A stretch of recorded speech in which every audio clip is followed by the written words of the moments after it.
Inaz and the Two Unmarriageable Lovers. A novel by Dr. A. Ahmed.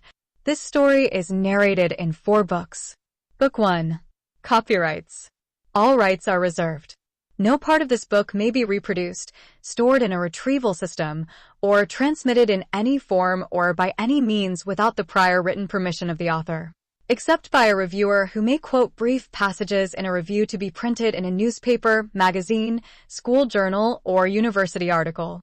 This novel is a work of fiction, but the entire story is based on the real love story of 2 unmarriageable lovers.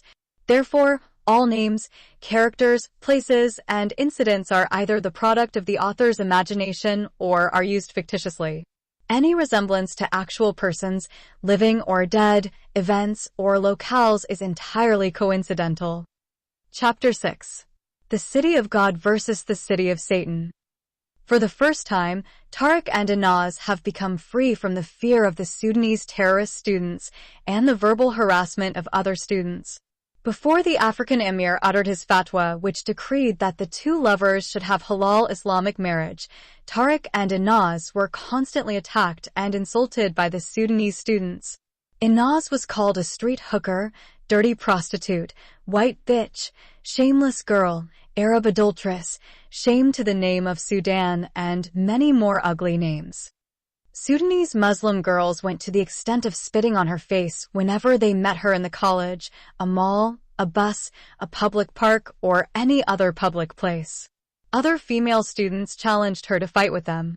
One Sudanese girl removed her shoe and threw it at her face.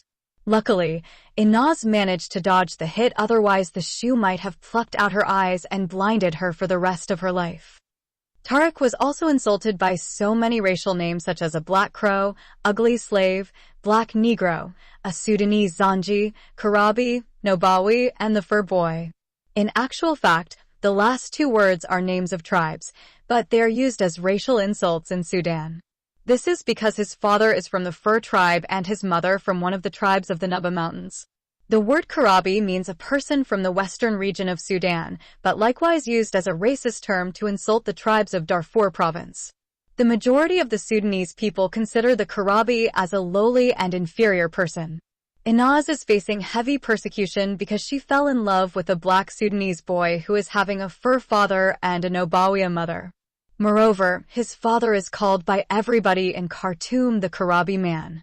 Such a union between a pure Arab girl as Inaz and a black Karabi boy like Tariq, it is possible to happen. It is a rarity.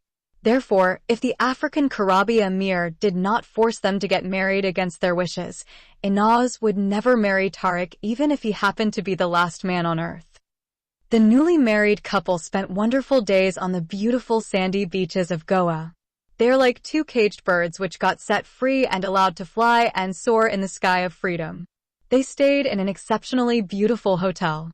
As we mentioned earlier, Tariq's father is one of the 5 richest business tycoons in the capital of Sudan. Therefore, money has never become an issue for them. They took showers together. They bathed bare naked and enjoyed each other's bodies. They hugged, kissed, and fondled each other's private parts. The Arab girl Inaz never felt shy or doing something immoral to walk bare naked before her African lover Tariq. Very often they used their hands to masturbate the big dick of Tariq and the virgin pussy of Inaz. They even tried their tongues sometimes to reach a climax. They slept in each other's arms. They ate very delicious Indian food. Wherever they went, they introduced themselves as a newly wedded couple. They booked into the hotel as a bride and her groom. Whenever they went to a beach, Inaz put on a different sexy bikini. She is not religious or fanatic Muslim girl who needed to put the ugly black cocoon, which euphemistically called the Islamic abaya and niqab. 3 times, they went to watch Indian movies on the big silver screen. They traveled twice all over the city and visited a lot of historical sightseeing. One time, they went on a cruise ship in the evening and danced with the other foreign tourists. There was an Indian band which played wonderful Portuguese music. They also went 4 times to nightclubs and disco halls and danced together. The 2 lovers have never anticipated that there is a wonderful place like Goa and life could be so enjoyable. They feel that they are experiencing wonderful dreams, and they do not want to wake up from them. Nevertheless, in all those beautiful times, Inaz remained faithful to her fiancé Osama and kept her virginity immaculate. She allowed her lover to enjoy her body in every possible way, except to deflower it. Tariq respected her commitment to her future husband Osama and hence never tried to insert his dick in her virgin pussy and penetrate it. What she gave him is more wonderful than what she is going to give to her future life partner. After spending 2 weeks in Goa, the two lovers decided to descend to Earth and return to Pune city. Pune is like a prison to them because it deprived them of their freedom and compelled them to get married against their wishes.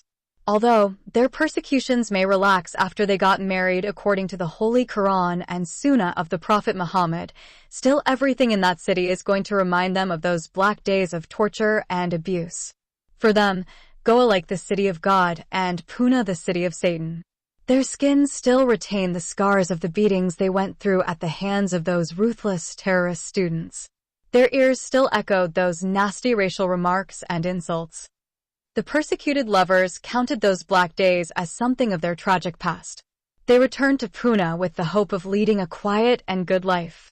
They just want to remain close to each other by living in the same apartment and pursuing their education. As long as the world around them considers them husband and wife and leaves them alone, they need nothing else. When the two lovers reached their apartment, they met the incredible, unpleasant surprise. If Inaz saw the devil standing in front of her with his two horns, she would not have been so frightened. She began to shake like a girl who suddenly found herself standing face to face with a terrible demon of death and destruction. Her body is sweating as if she is in a sauna. She tried to talk, but her voice failed her. For a few minutes, she lost all her 5 senses. Her body became paralyzed. Her spirit began to rise out of her dormant body. The extremely frightened Inaz needed a couple of minutes or so to breathe her last breath and give up her spirit and die. However, when that scary monster screamed at her in indescribable rage, her spirit returned back.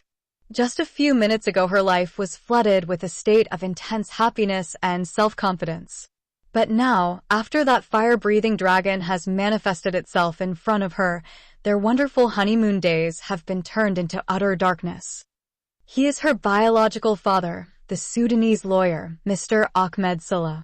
He is standing in flesh and bones before her naked eyes. His eyes are reddened as if someone threw hot chili powder on them. He is breathing with difficulty. His body is shaking in rage. When his daughter does not respond to his words, he assaults her. He slapped her face many times. He hit her with his fists several times until he knocked her down and trampled her body under his feet. He then started to kick her body with his shoes. He kicked her head, hair, face, neck, breasts, shoulders, arms, hands, stomach, buttocks, thighs, and legs. He has not left the place of her fallen body untouched by his boots and strong fists. If the neighbors had not come quickly to her rescue, the outraged father might have needed a few minutes to turn his daughter into a corpse. Tariq has long ago fled the crime scene of the deadly attack and left his beloved Inaz to face her inevitable murder through an honor killing, which is in progress. Chapter 7. The Greatest Abomination. To describe what had happened to the victim Inaz at the threshold of her apartment is containing horrific images that might be disturbing for some people. Without entering into a detailed description of that hideous crime, suffice it to say, the neighbors with much difficulty managed to subdue the furious father until the police of Pune arrived at the crime scene and arrested him. Inaz was dead or dying when she had been rushed by an ambulance to the Pune General Hospital. Her badly battered body had been taken directly to the intensive emergency unit. Her wedding dress was smeared with the blood of her copiously bleeding body. All the way until she reached the ICU, every inch of her badly battered body was bleeding profusely. Anyone who saw her condition concluded that she was already dead and gone. Meanwhile, her evil father had been arrested and sent to the Pune Central Prison. Since the murderer and his victim became out of reach, we must go back in time and place and mention how the proud Sudanese lawyer, Mr. Ahmed Saleh, came to know about the pseudo-marriage of his white Arab daughter with the so-called Black Crow, Karabi, and Fur Boy. No one among those 3,000 Sudanese students studying at Pune University had phoned him and broken the disturbing news to him.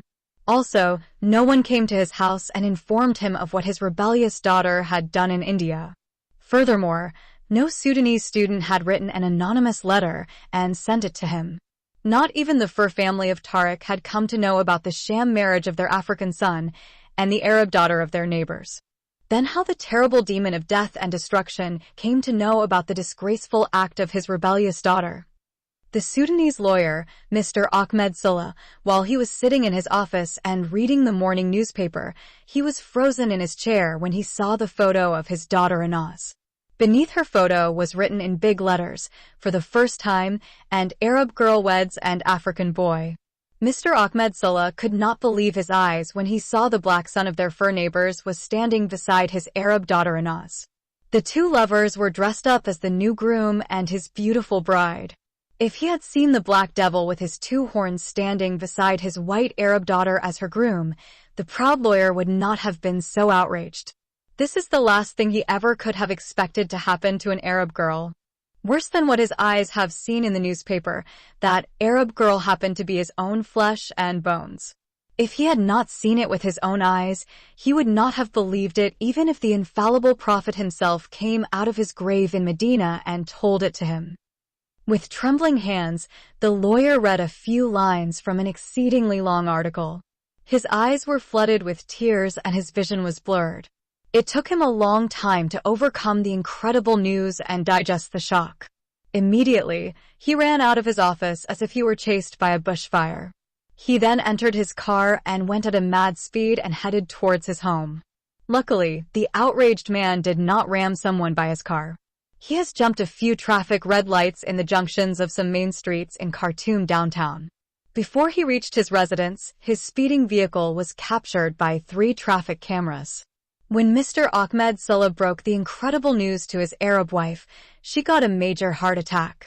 The mother of Anaz survived that heart attack, but she remained in a comatose state. Until her husband rushed to India, the wife was in a coma, lying inside the intensive care unit. She was sustained by respirators. Mr. Ahmed Sulla left his wife half dead and flew to India. It is impossible to describe his mental state during his long trip from Khartoum to Bombay. Millions of dark and bad thoughts clouded his disturbed mind. He could not see the people and objects in front of him.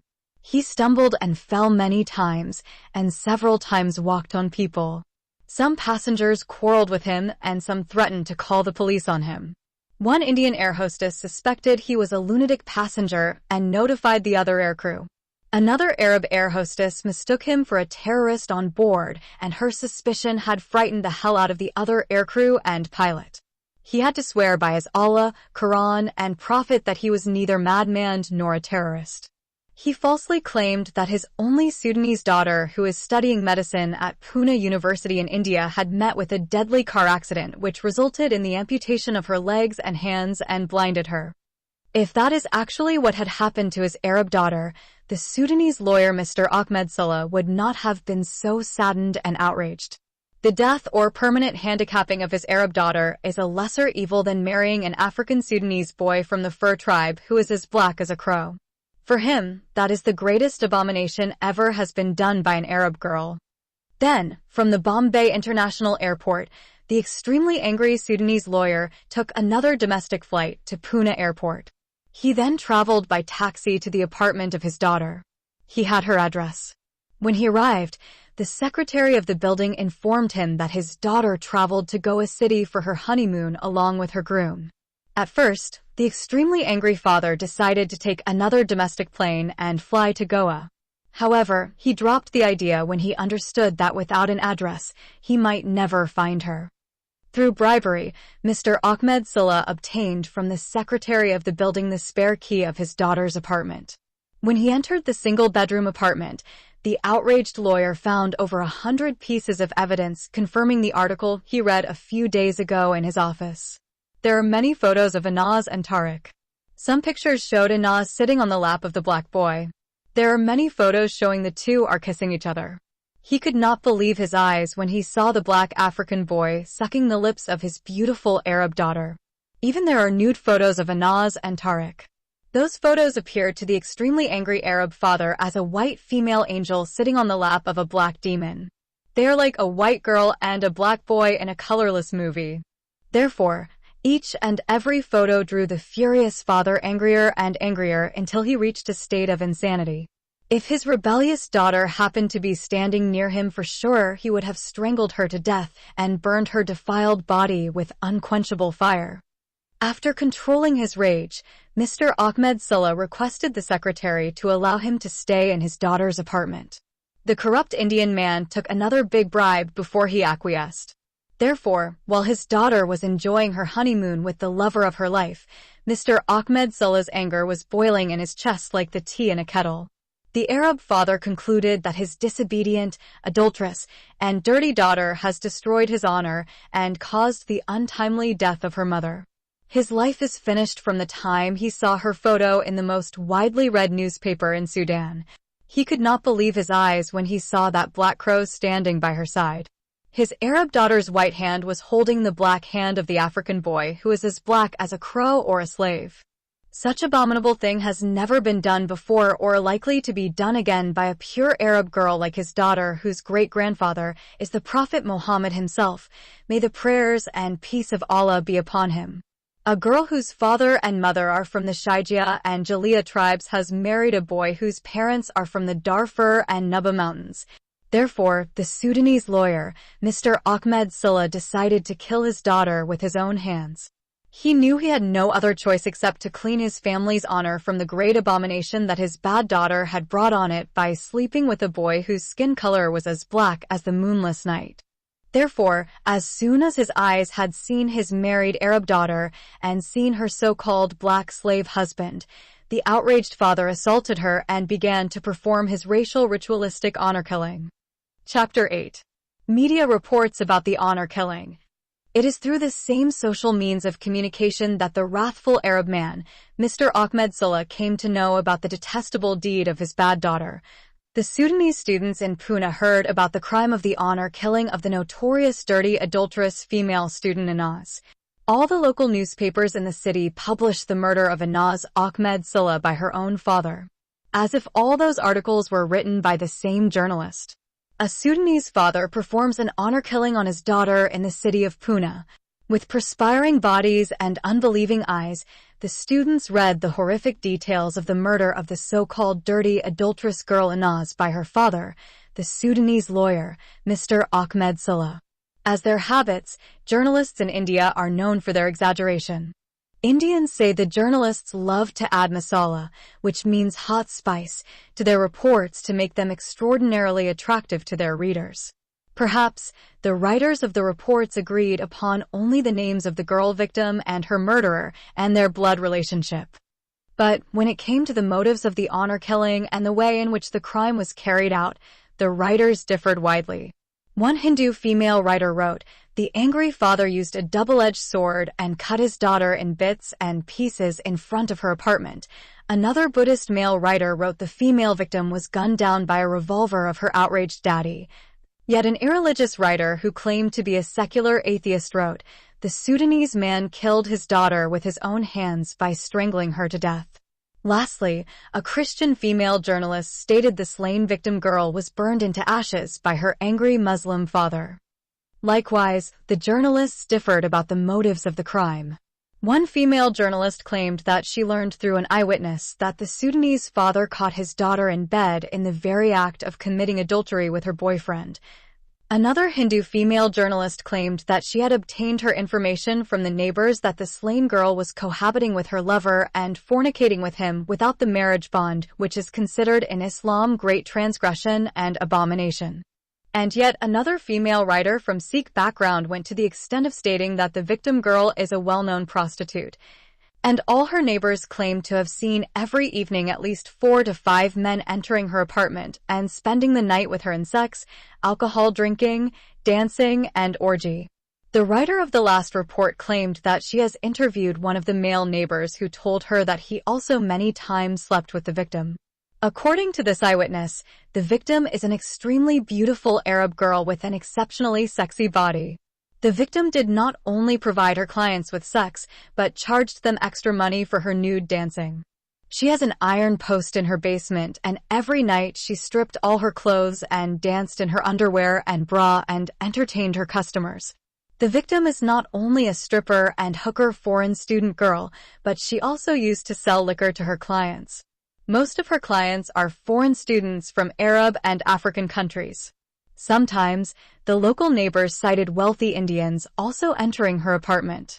Some of those Indians are old Muslim men with long beards. Notwithstanding, all the 3,000 Sudanese students at the Pune University knew most of those newspapers' reports have exaggerated the sinful life of the dirty, adulterous Sudanese girl. What concerned them at that moment is the honor killing of Inaz by her own father. The majority of them became happy and appreciated the courageous act of her Muslim father. They knew in Sudan such a brave father would be honored as a great hero who cleansed the disgraced honor of his Arab tribe. Therefore, the Sudanese Muslim students collectively believe that the father should not be blamed for the murder of his adulterous daughter. But the question, how to protect the so-called brave Sudanese man from the secular court of India? Although honor killing is not a serious crime in Sudan, in India such a courageous deed is considered first-degree murder and may send the father to the gallows if he gets condemned. Accordingly, some Sudanese students suggested appointing a good Muslim lawyer and promising to pay him a huge amount of money if he can be able to exonerate Mr. Ahmed Saleh from the serious charge of the homicide of his daughter. They decided to tell the Indian lawyer to approach some medical doctors and bribe them so that they should declare the Sudanese father mentally unsound to stand trial. If the Indian secular court accepts the insanity of the suspected father, Mr. Ahmed Saleh, the second step is to convince the Sudanese embassy in New Delhi to demand his transfer to Sudan for his better medical treatment, which will be sponsored by his wealthy family in Khartoum. To achieve that goal, the leader of the Association of Sudanese Students at Pune University, the African Emir of the Muslim Brotherhood, the chairman of the Sudanese Communists, and the head of the supporters of the Muhammadan Sunnah have been collectively selected for the task of appointing a good Muslim lawyer for defending the brave Sudanese father. Before going to a Muslim lawyer, those 4 leaders and their many assistants made a visit to the criminal Sudanese lawyer at the Pune jail. The suspect, Mr. Ahmed Saleh, accepted the proposed wicked deal of the students' leaders and decided to pay whatever amount of money the Muslim lawyer may demand. He should agree to perform the difficult task of successfully defending him in court. Whatever amount he asks for, he must be given 25% of that money, and the remaining 75% should be handed over to him after the successful trial. After obtaining the approval of the heartless father, the leaders found the most corrupt Indian lawyer in town and discussed their deal with him. The Muslim lawyer told them for him to clear the Sudanese father from the premeditated murder of his daughter, he needs to bribe the judge, his jury, and at least 3 Indian medical doctors. In order to do that, the crooked Muslim lawyer asked for 5 crores of Indian rupees, which is 50 million Indian rupees. That amount equals $71,429. At the time, this account has been written, $1 equals 70 Indian rupees. The leaders accepted the deal and agreed to pay only 25% of it before the trial. The crooked lawyer refused their prior condition and said all lawyers and judges in India ask for 50% before the trial and the rest after the guilty suspects are declared innocent and acquitted and sent out of courts with their head held high in honor. The 4 leaders and their thousands of followers called for citywide fundraising for helping a Sudanese brother who went to jail for performing his duty as a good Muslim father. Accordingly, when the sun of that fateful day went down, half of that amount had been collected. The Sudanese leaders also phoned their counterparts in other Indian cities and requested them to do the same. The collection continued until midnight. When the sun rose again, the fundraising hit a record of $75,000, which equivalent to 5,250,000 Indian rupees.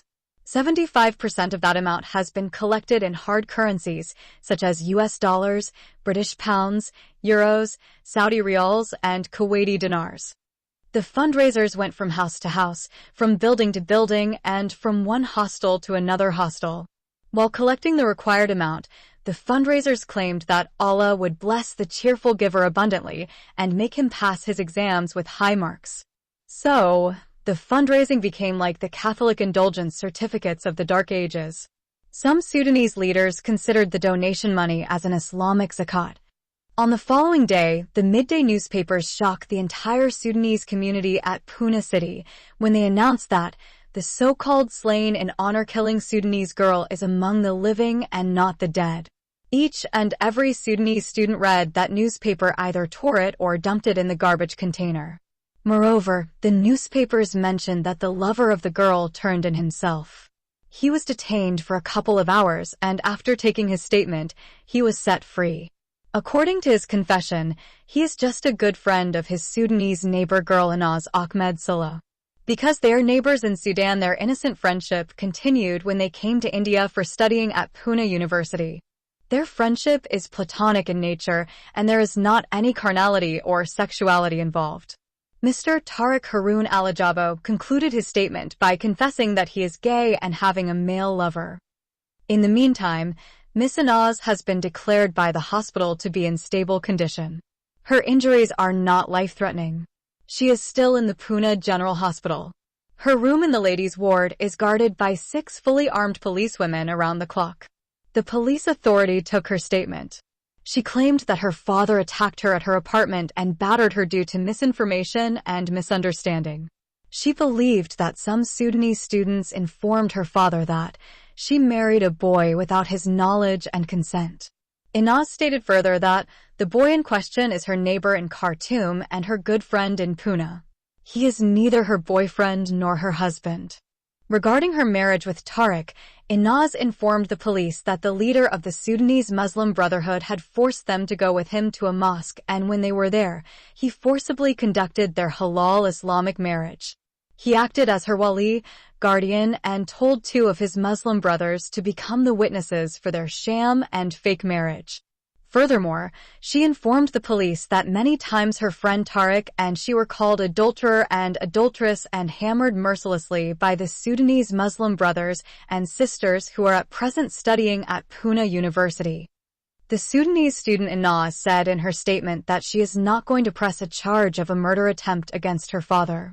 She still loves her daddy and will remain forever committed to his authority as her father.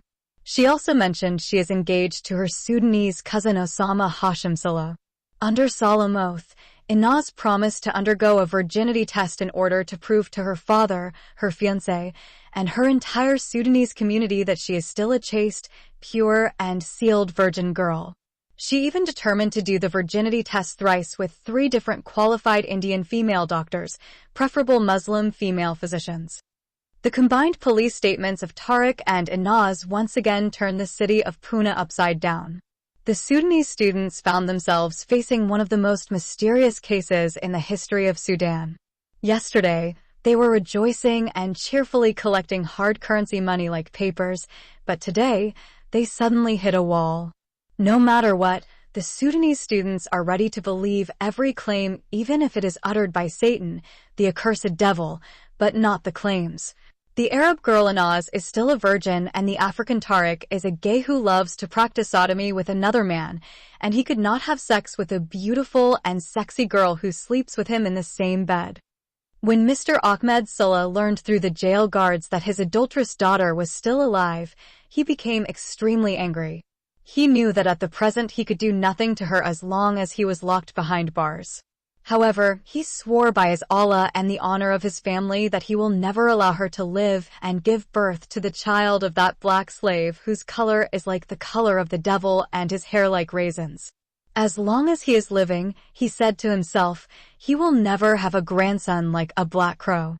But the imprisoned Sudanese lawyer began to think about what drove his daughter into such a state of insanity and led her to marry a Karabi boy.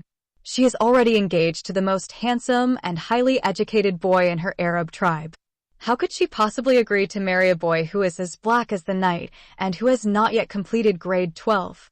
Was it because of his father's richness? Mr. Ahmed Salah concluded that that might be the only reason which led her to marry the son of their fur neighbors. Most probably, the dirty man, Harun Alajabo, came to India and offered thousands of dollars to his daughter and made her accept his ugly son as a husband. If that is the case, Mr. Ahmed Sulla, as a qualified Sudanese lawyer in Khartoum, knew the Islamic Sharia court can annul the marriage contract on the basis of the Islamic law of lack of equality between his daughter's Arab tribe and the African boy's Fur tribe. Nonetheless, the Sudanese lawyer dismissed that idea because his bad daughter has already defiled her body by allowing that black Jangowi boy to rape her. Once again, Mr. Ahmed Sulla came to the unavoidable conclusion that the honor killing is the only available option for him. Chapter 9. The Father-Daughter Reconciliation. Despite the police statements of Anas and Tariq, the leaders of the Sudanese students went ahead with their initial plan and appointed a Muslim lawyer to defend the so-called righteous Sudanese Muslim father. When they revisited the suspect, Mr. Ahmed Sulla, in jail, they did not reveal to him what his daughter had told the police. Also, they said nothing about what her fugitive husband had said to the police authority of Pune. By the way, the Sudanese students had combed the entire city of Pune, but they couldn't find Tariq. They concluded that he had fled out of the city and was most probably hiding somewhere in Bombay City. The only information they disclosed to the criminal father is that his bad daughter is still alive, a piece of information he already knew. Shortly after those terrorist students left, the Sudanese lawyer has been informed by his guards that he has a new visitor. The suspect, Mr. Ahmed Sulla, thought his Muslim lawyer has come to meet him and take his statement. Nonetheless, when he came to the visitor's room, he is shocked to see his own daughter Naz has come to meet him. Her face and the rest of her body are still wrapped in some bandages, and the scars of the brutal beatings can be seen all over her body. Her Islamic dress cannot hide them from anyone who looks at her. Even if the devil visited him at that moment, the father might not be so troubled and frightened. He does not know what to say or do. His body is completely paralyzed and became motionless. The daring look of his daughter frightened him and made him jump to a hasty conclusion that she has come to kill him in revenge for what he had done to her. If it was not for the two guards, the coward criminal lawyer might have turned his back and fled for his life. But instead of a sharp knife or a loaded revolver, his daughter took a newspaper from her handbag and handed it to him. "Read this police report," shouted Inaz at her father. And before he could say anything, she added, "I haven't married Tariq Harun Alajabo." Mr. Ahmed Sulla took the newspaper and began to read with a trembling body the police statement of his daughter and the confessions of her boyfriend Tariq. Whatever he read, he refused to believe it. At first, he thought his daughter had faked the information in the newspaper in order to fool him, and then she could claim to be an innocent girl. Nevertheless, when he read that his daughter was determined to undergo a virginity test to prove her innocence, he decided to challenge her claim. "If you haven't slept with the first son of the Karabi man Harun Alajabo, then why did you agree to marry him?" "We were forced to do so. A wicked Fur man who is the emir of the Sudanese Muslim Brotherhood in Pune City had forced us to get married. He threatened to kill us if we didn't follow his religious fatwa. Why didn't you complain to the Indian police authority, or at least you would have phoned me while I was in Sudan and informed me of his life threat?" He and other 5 big tough terrorist students and 2 Sudanese Muslim sisters in burqas had raided my apartment and took us by force to a mosque and conducted our marriage against our wishes. He claimed to be my Muslim wali and married me to Tariq. Is that evil Fur man is your father to force you to marry a boy against your wish? He didn't give us a chance even to complain to the Pune police. The father looked at the face of his daughter, and when he realized her eyes were not lying to him, he asked his next question. "Why did you live with the son of Harun Alajabo in the same apartment before you had been forced to marry him?" "Because I love him as a good friend, but I have never intended to marry him. From the beginning, I told him we are unmarriageable lovers, and he believed me and agreed for us to be simply good friends. We are only platonic lovers." "Why didn't you tell him you are already engaged to your cousin Osama Hashim Sulla?" "He knew it and agreed to keep our friendship platonic in nature. Therefore, we had never had sex together." What fiancé in the whole world would agree for his fiancée to kiss, hug, and sit while she was half naked on the lap of another boy? and also lived with him in the same apartment and slept with him on the same bed. Inaz for the first time has been made to see her wrong behaviors and irrational beliefs. She understood for the first time that no girl in the entire world could have a lover and a fiancé at the same time and be faithful to both boys and please them. Suddenly, she also became aware of why each and every Sudanese student in Pune hates her. She began to weep and beg her father to forgive her. When her father remained unmoved by her tears and pleadings, she got up from her chair, ran to him, and began to cry and ask him to kill her for the shame that she has brought to him. She also kissed his feet with her lips and watered them with her flooding tears. When her tears fell on his feet, the father's anger against his daughter began to melt away. He then bowed down and lifted her face. Listen, Inaz, if you truly had not slept with the son of Harun Alajabo, I am ready to forgive you and give you another chance. But as a lawyer, I will not accept your words unless you demonstrate your innocence by undergoing the virginity test through a recognized and qualified Indian female doctor. Moreover, you must cut all ties with Tariq Harun Alajabo. I am prepared to prove my innocence not only once or twice, but I have determined to prove it 3 times and by 3 different female doctors. Regarding Tariq, he already knew that I am one day going to marry my cousin Osama and leave him and be with my husband. Why did Tariq say to the police he is gay and having a male lover? I believe he said that because he wanted to clear me from the accusation of illegal cohabiting with him as 2 adulterers. Well, I have one more condition and I want you to fulfill it as soon as possible. You must discontinue your medical education in India and immediately return to Sudan. If that will make you forgive me and accept me again as your daughter, I will leave India as soon as I prove my innocence through the virginity test and return to Sudan. When your mother heard that you have married the first son of the Karabi and Jangawi man Harun Alajabo, she got a major heart attack. I left her lying half dead in the ICU at the Soba hospital and rushed to India. Inaz once again fell on her knees and began to cry for her mother. Before her father could do or say anything, the guards came and took him in and kicked his daughter out of the visitor's room. Chapter 10. Confrontation with the religious leader. The reconciliation of the angry father and his rebellious daughter had brought a sudden end to that long love saga. No one among the 3,000 Sudanese students could ever have expected such a quick reconciliation between the extremely outraged father and his dirty, adulterous daughter.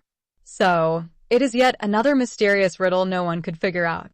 How Inaz managed to convince her father to forgive her and accept her again as his beloved and beautiful Arab daughter despite all her shameful and open adulterous deeds with that Fur and Karabi boy who is as ugly as a black Sudanese crow. Shortly after that, the students learned through the newspapers that the Sudanese father had forgiven his daughter after she visited him in prison and proved to him her innocence. How did she prove her innocence? Every student wanted to know the answer to that question.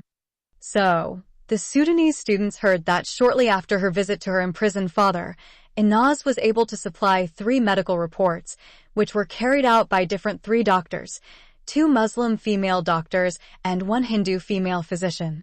2 of those female Muslim doctors are qualified practitioners in Pune and the 3rd woman is a Hindu doctor in Bombay. All 3 medical reports confirmed that the dirty, adulterous girl Inaz Ahmed Salah's pussy is still sealed, zipped, zapped, circumcised, and therefore she is securely closed-up virgin. The confirmed virginity of the so-called adulterous girl Inaz is another great dilemma to the Sudanese students. How such a young and beautiful girl as Inaz could live for 1 year in the same apartment with a 17-year-old teenage boy like Tariq and the 2 not having sex even once. An Arab girl with a beautiful face and sexy body like Inaz would tempt a Muslim saint and the most pious mullah in the world. Was it because after all that Tariq, as he claimed, is a dirty, ugly black gay? He said in his police statement he is gay who has a male lover who practiced sodomy with him. That may be the only answer to the confirmed virginity of Inaz. Although at first many students arrived at that inevitable conclusion, nonetheless, the Fur Emir uttered a fatwa and cast serious doubts on the virginity of Inaz. According to this Africa terrorist leader, the daddy of Inaz had obtained those 3 virginity test reports through huge bribes paid to those 3 Indian female doctors. No one could be able to refute the words of the emir because he backed them with a couple of authentic hadiths of the infallible Prophet Muhammad. Those hadiths in which the Prophet of Islam said, when a man and a woman are isolated in the company of each other without anyone else with them, the devil would be their third partner. And again, the Messenger of Allah said, the woman comes in the form of Satan and retreats in the shape of the devil. Accordingly, the emir argued that if we say the adulteress Inaz is still virgin, then we make our infallible prophet a liar. And any Muslim who utters such blasphemy is an infidel and apostate, and he must be put to death. Therefore, for the fear of being condemned as apostates and get slain by the so-called troops of Al-Rahman, the other Sudanese Muslim students accepted the fatwa of the African emir and promised to abide by it. Yet, the head of the supporters of the Muhammadan Sunnah, who is from the same tribe of Inaz, has come up with a different explanation. He believed the words of the Fur Emir of the Muslim Brotherhood concerning the words of the Prophet Muhammad. But he claimed, the father of the adulterous Sudanese girl flew her to Paris and paid $5,000 to a French doctor and made him recreate to her fucked pussy its virginity and sealed her as a virgin. Then, the father and his daughter flew back to India and conducted those 3 virginity tests. The explanation of the Arab leader of the supporters of the Muhammadan Sunnah sounded convincing to many students. Most of the Sudanese students heard that in France, Muslim immigrant husbands every now and then pay $5,000 to French doctors to get their wives made sealed virgins again and again. This is because the Arab man loves nothing more than to deflower a virgin pussy.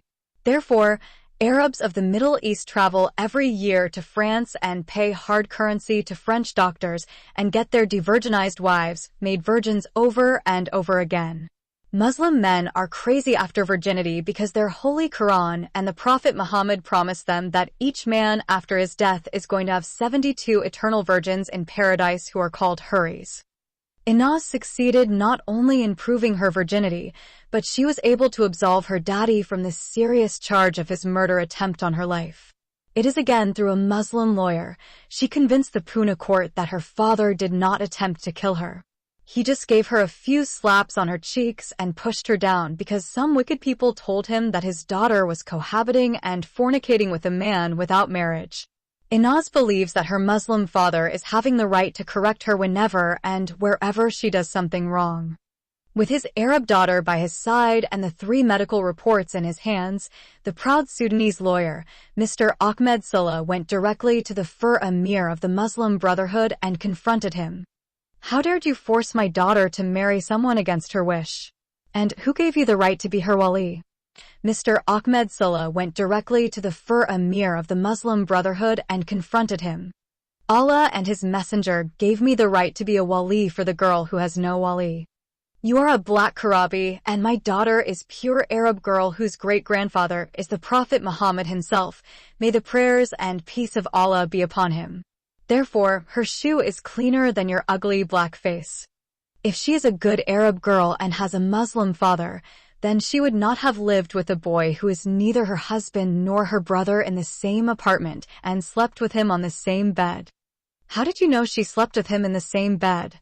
Because when I, 5 other Sudanese brothers, and 2 Muslim sisters visited her apartment and caught him living with her, we found there was only 1 bed in her single-room apartment. Are you a correctional police officer for the Sudanese students in Pune? I am a police officer of Allah and His blessed Prophet Muhammad. May the prayers and peace of Allah be upon him. For the great evils you had done to my good Arab daughter, I swear by Allah and His gracious Prophet Muhammad, I will throw you behind bars upon your return to Sudan. After uttering his last threat, the proud Sudanese lawyer, Mr. Ahmed Sulla, held the hand of his beautiful Arab daughter Inaz and marched away, leaving the so-called ugly black African man standing and staring at them with great indignation filling his angry heart. Deep down in his heart is feeling envious because Allah has created him as an inferior black African Muslim man, and those 2 beautiful white Arabs, father and daughter, have been created with the royal blood of the Prophet Muhammad running in their veins. Before he stormed away, the proud Sudanese lawyer tore the contract of the phony marriage certificate, which the African emir of the Muslim Brotherhood had conducted in a mosque in Pune. He then threw it on his face and walked away hand in hand with his beloved Arab daughter, Inaz Ahmed Silla.